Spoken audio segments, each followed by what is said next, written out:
Assalamualaikum warahmatullahi wabarakatuh. Perkenalkan, kami dari kelompok 4 ingin mempresentasikan hasil diskusi kami. Saya Nastiarini dengan NIM 2019 1211049.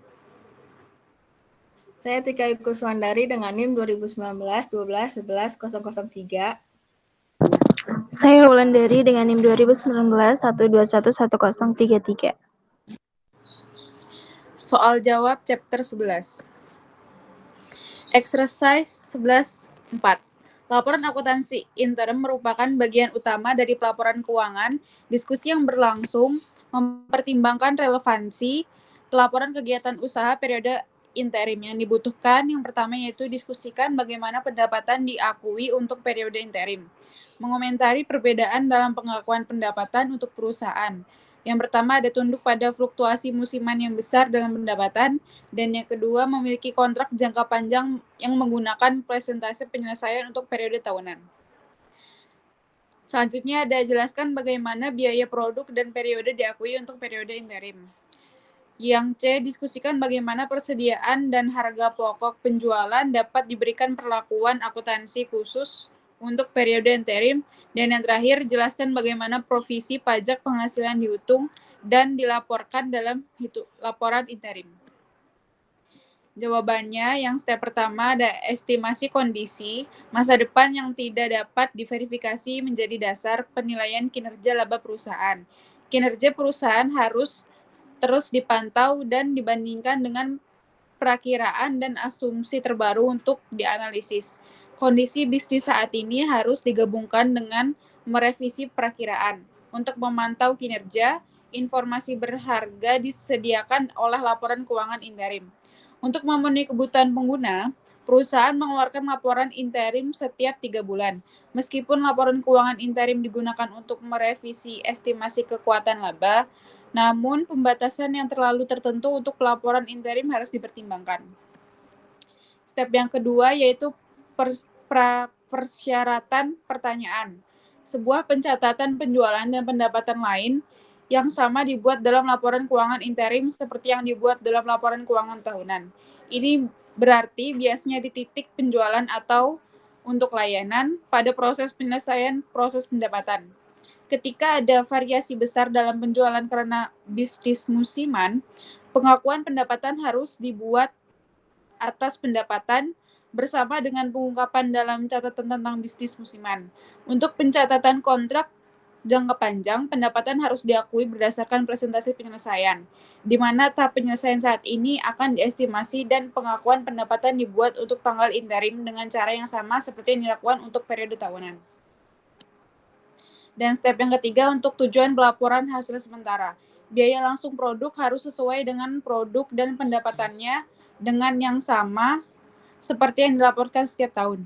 Biaya periode dikurangkan dari laba saat dan pada saat terjadinya dan dialokasikan untuk periode interim berdasarkan estimasi waktu kadaluarsa, manfaat yang diterima, atau aktivasi lain yang terkait dengan periode interim tertentu.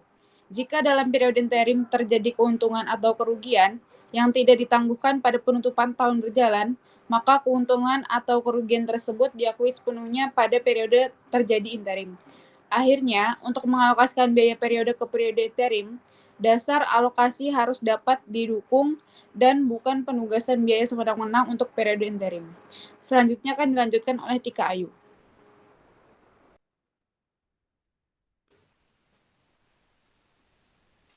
Step 4, yaitu beberapa fluktuasi diperbolehkan dalam GAAP bila dibandingkan dengan strategi biasa untuk jaminan harga pokok, penjualan dan penilaian saham di antara tanggal dan waktu.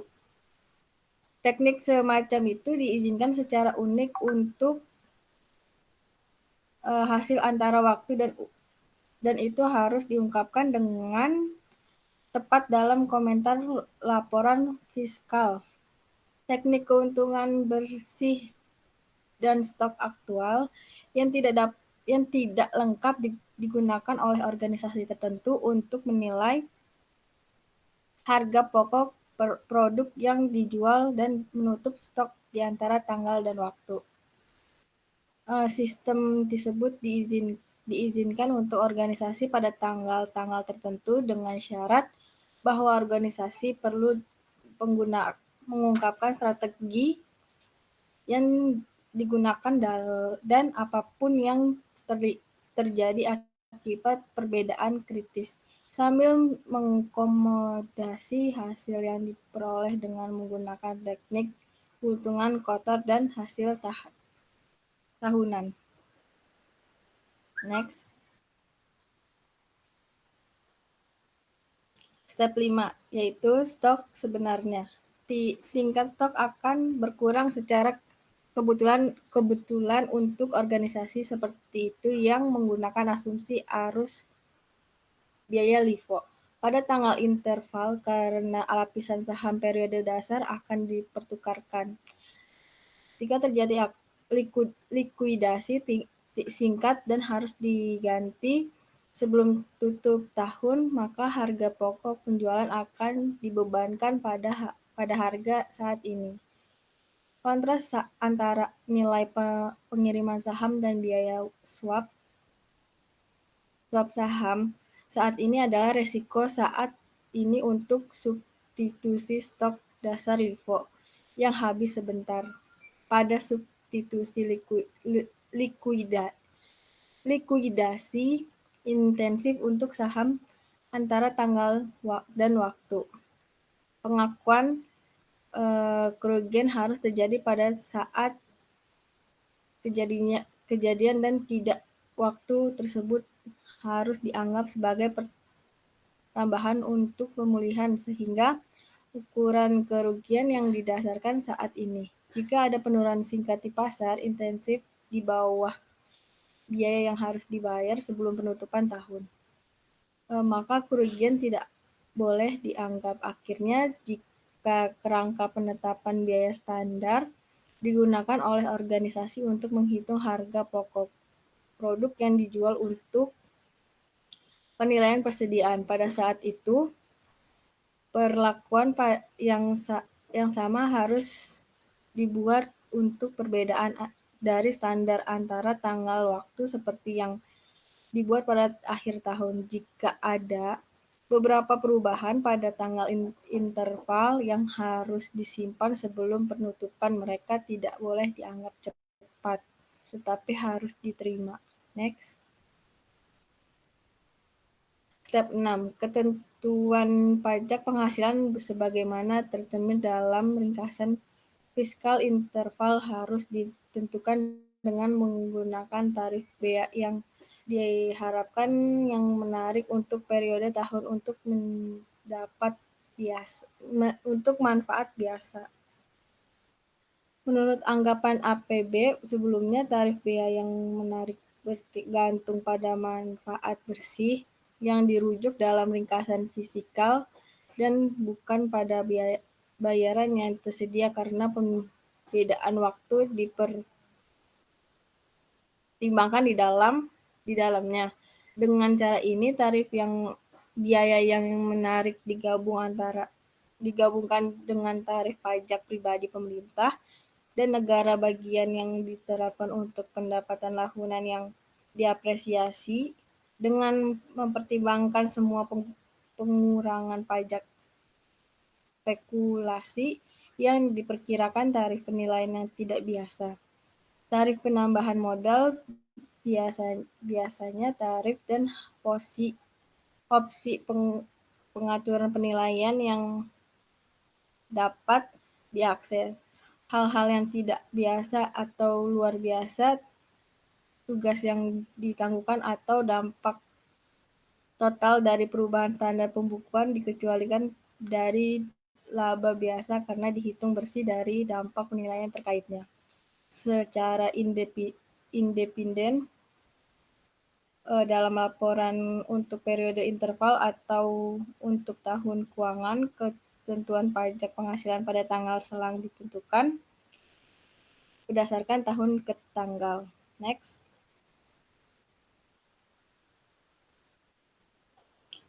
Problem 24. Gunakan data dari Christie Company di bab ini untuk menjawab pertanyaan berikut. Yang pertama, hitung pendapatan sisa Christie Company untuk setiap tahun 1 sampai tahun 5. Yang kedua, gunakan model penilaian ekuitas berbasis akuntansi untuk memperkirakan nilai ekuitas Christie pada tanggal 1 Januari setiap tahun sampai tahun 2 sampai tahun 5. Pembahasan bab tentang Christie Company mengasumsikan bahwa akuntansi untuk nilai buku tidak konservatif. Bagaimana penggunaan prinsip akuntansi konservatif mempengaruhi tugas nilai berbasis akuntansi. Yang D, gunakan rumus PB untuk menentukan rasio PB pada 1 Januari untuk setiap tahun 2 sampai tahun 5. Yang E, gunakan rumus PE untuk menentukan rasio PE pada tanggal 1 Januari untuk setiap tahun 3 sampai tahun 5. Next. Step 1, sisa penghasilan, bagian dari pembayaran yang tetap setelah mempertimbangkan setelah semua biaya modal yang diperlukan terkait dengan pengiriman pembayaran itu. Sisa gaji menggambarkan yang mencakup nilai besar moneter, keuntungan finansial, dan pendapatan asing. Penilaian nilai ini adalah teknik untuk menghitung estimasi inheri dari saham dasar organisasi yang mengacu pada aliran laba moneter dalam bentuk pembayaran sisa. Berdasarkan metodologi model penilaian ini, jumlah harga buku dan estimasi saat ini dari perkiraan gaji yang sisa di masa depan. Ini menghitung keuntungan finansial yang tetap setelah penurunan biaya kebutuhan untuk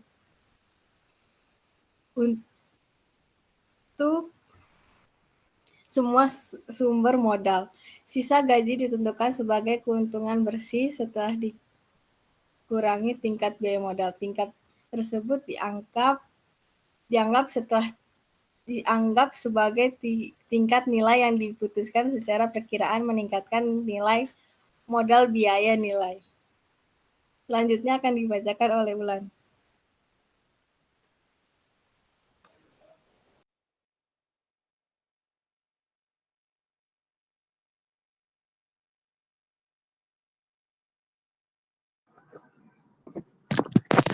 Step 2. Di sini ada A, si company residual income for each of year 1 till year 5 as follow. Di sini ada tahunnya. Tahun yang pertama net income-nya sebesar 12.500, equity value-nya sebesar 50.000, cost of equity-nya 15%, residual income-nya 5.000, calculation-nya 12.500 dikurang 50.000 dikali 15%. Tahun kedua, net income-nya di sini 11.700, equity value-nya 56.500, cost of equity-nya sama sebesar 15%, residual income-nya 3.226, maka calculation-nya 11.700 dikurang sama 56.500 dikali 15%. Di tahun ketiga, net income-nya sebesar 11.420, equity value-nya sebesar 63.845, cost of equity-nya sama sebesar 15%, residual income-nya sebesar 1.845, maka calculation-nya 11.420 dikurang 63.845 dikali 15%. Di tahun keempat, net income-nya sebesar 11.860, equity value-nya 72.145, cost of equity-nya sama sebesar 15%, residual income-nya sebesar 1.039, maka calculation-nya 11.860 dikurang 72.145 dikali 15%.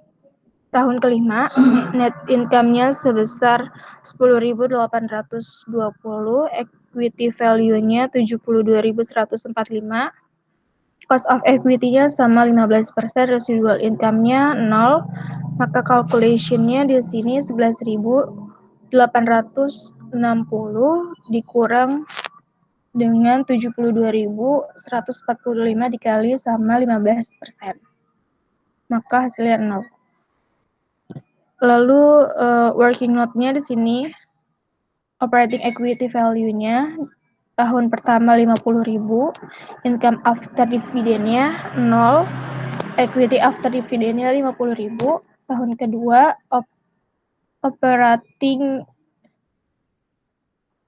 opening equity value-nya sebesar 50.000, income after dividend-nya sebesar 6.500, equity after dividend-nya 56.500. Tahun ketiga 56.500 opening equity value-nya, income after dividend-nya sebesar 7.345, equity after dividend-nya 63.845. Di tahun keempat opening equity value-nya sebesar 63.845, income after dividend-nya 8.300, equity after dividend-nya 72.145, dan tahun kelima opening equity value-nya 72.145, income after dividennya 0, dan equity dividennya sebesar 72.145. Next.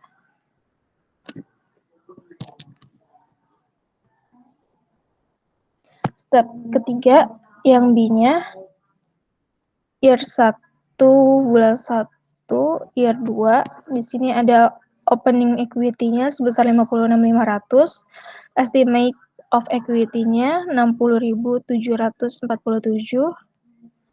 per value of income-nya sebesar 4.246. Calculation-nya di sini ada 3.226 dikali dengan 1,15 kuadrat ditambah dengan 1.845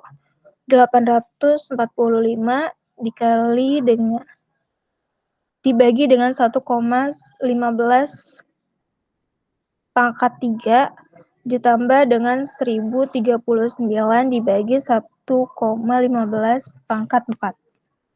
Di year 3-nya di sini opening equity-nya sebesar 63.845,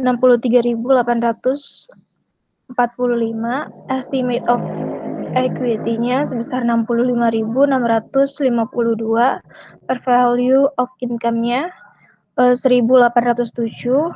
Nah, calculation-nya itu 1.845 dibagi 1,15 pangkat 3 ditambah 1.039 dibagi dengan 1,15 pangkat 4.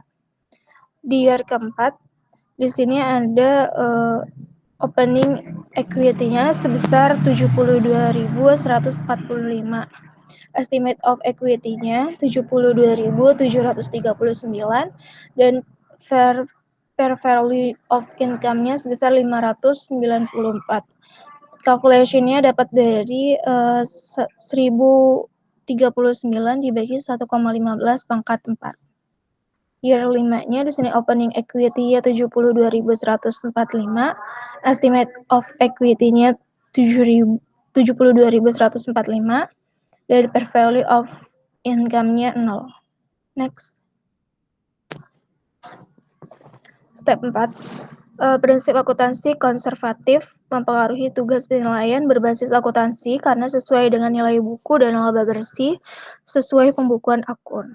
Namun ketika para ahli menggunakan estimasi profitabilitas yang akan datang dan termasuk dalam pendekatan evaluasi, maka tidak akan terpengaruh melalui akuntansi konservatif. Next.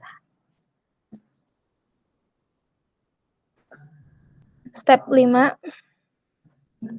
Calculation of price to book ratio. Di sini ada price to book ratio, yaitu rumusnya market value of equity dibagi book value of equity.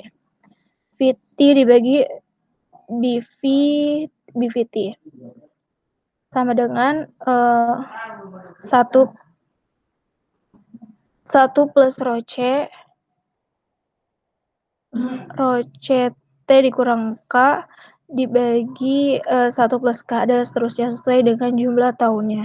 Maka di sini di for year 2 yaitu tahun kedua 1 plus 0,2071 dikurang 0,15 dibagi 1,15 ditambah 0,1789 dikurang 0,15 dibagi 1,15 pangkat 2 dikali 63.845 dibagi 56.500 ditambah 0,1644 dikurang 0,15 dibagi 1,15 pangkat 3 dikali 72.145 dibagi 56.500. Untuk tahun ketiga 1 ditambah untuk tahun kedua hasilnya 1,09.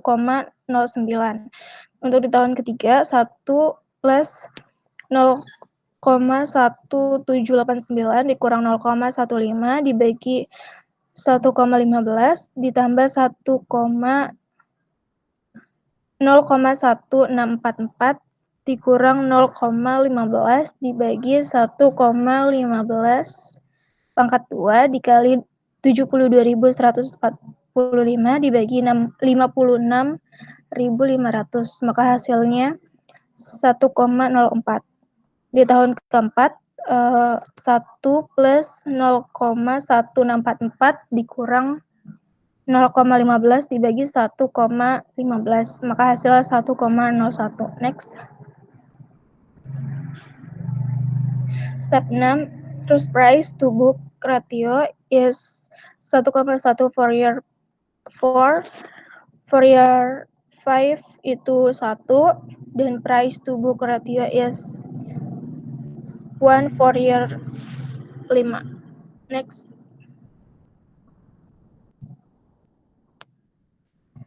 Calculation of normal price to earning ratio. Normal price to earning PE ratio rumusnya itu market value of equity dibagi net income 1,15 dibagi 0,15 sama dengan 7,67. Untuk tahun ketiga di sini ada 7,67 ditambah 7,67 dibagi 11.700 dikali 1.845 dikurang 3.226 dibagi 1,15 ditambah 1.339 dikurang 1.845 dibagi 1,15 pangkat 2 terus ditambah dengan 50 dikurang 1.039 dibagi 1,15 pangkat 3 dikurang dengan 4.355 dibagi 11.700, maka hasilnya 5,66. Di tahun keempat 7,67 ditambah 7,67 dibagi 11.420 dikali 1.039 dikurang 1.845 dibagi 1,15 ditambah 0 ditambah 50 dikurang 1.036 dibagi 1,15 dikurang 3.120 dibagi dengan 11.420, maka hasilnya 6,40. Di tahun kelima 7,67 ditambah 7,67 bagi 1.860 dikali dengan 0 dikurang 1.039 dibagi 1,15 dikurang 11.860 dibagi 1.860, maka hasilnya 6,08. Next. Sekian presentasi dari kelompok kami. Wassalamualaikum warahmatullahi wabarakatuh.